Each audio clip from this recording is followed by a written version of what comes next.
Fellow Swans, distinguished guests, welcome to the first SBA meeting of 2019. 1Ls and Master's students, you survived your first semester of law school. Congratulations. And by now you have an idea, a rough idea, of what works for you and what doesn't. If you fell short of your expectations, please don't despair, and instead take solace in the fact that I, as Dean Nolan can attest, am no great prodigy of civil procedure either. 2Ls, as we find ourselves at the halfway mark, it's time to start considering our end game. And for 3Ls, your time in South Burlington is nearly up, and the bar exam looms heavy on the horizon. For the Student Bar Association, it is time to recommit ourselves to fostering a strong, resilient, diverse, and equitable community, while zealously advocating for the most vulnerable among us. Now, what does that look like?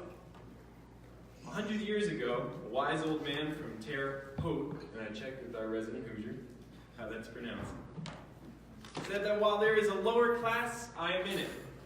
And while there is a criminal element, I am of it. And while there is a soul in prison, I am not free. Today we will consider a resolution addressing the state of Vermont's cooperation with the Federal Immigration and Customs Enforcement, or ICE, an agency that continues to terrorize immigrant communities across this country, tearing black and brown children from their parents and placing them in cages, while disappearing those who dare demand dignity.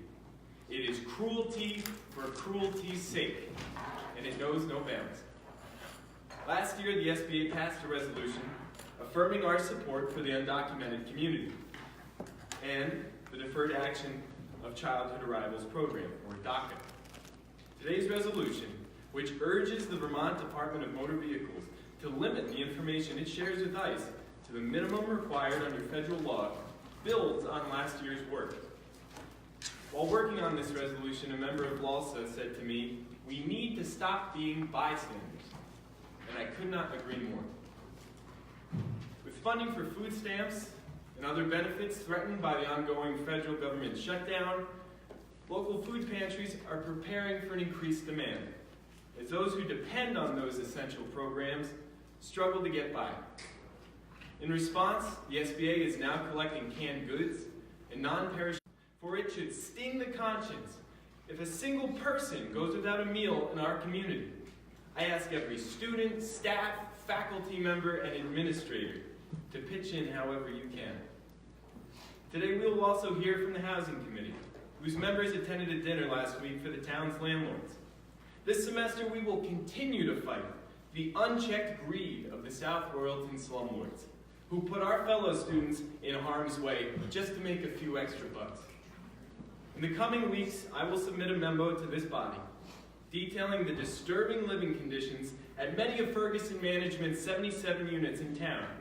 And in Dean Jefferson, we find a resolute ally in the struggle for safe, healthy, affordable housing. Further, the Housing Committee and I will continue to push for the school to delist repeat offenders from our housing website. And no landlord should hold the threat of a character and fitness complaint over the head of a VLS student. It is exploitative, and it must end. This semester, we will advocate vigorously for the protection and expansion of the Federal Public Service Loan Forgiveness Program, which so many VLS graduates depend on in the face of crippling debt.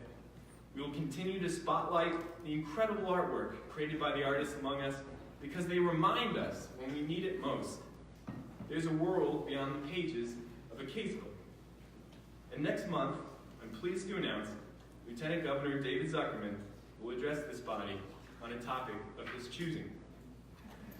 Now, next week is Martin Luther King Day, and I had the pleasure 2 years ago of sitting in Ebenezer Baptist Church and hearing Dr. King's voice thunder throughout the whole church.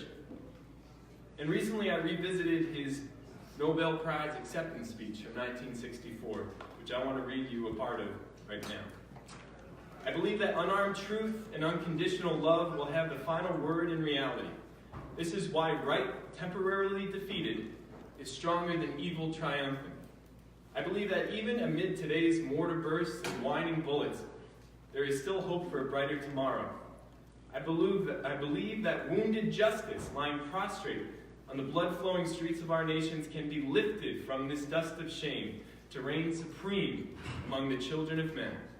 I have the audacity to believe that peoples everywhere can have 3 meals a day for their bodies, education and culture for their minds, and dignity, equality, and freedom for their spirits. I believe what self-centered men have torn down, men other-centered can build up. You see, I believe in a VLS where every student has a suitable place to live. I believe in a Vermont law school where every student is safe from violence and harassment from the lecture hall to the local watering hole. I believe in a VLS where every student who wishes to make the world, or at least this frostbitten corner of it, a more gentler, kinder place, has the resources to do so. I believe in a VLS where every student who finds themselves in the dark grips of depression finds a friendly face to help shoulder the load.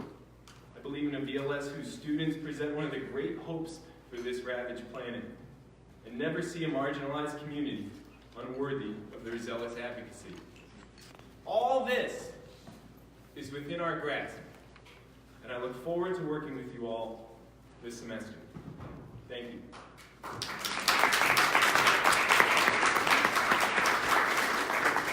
Next up, we have parliamentarian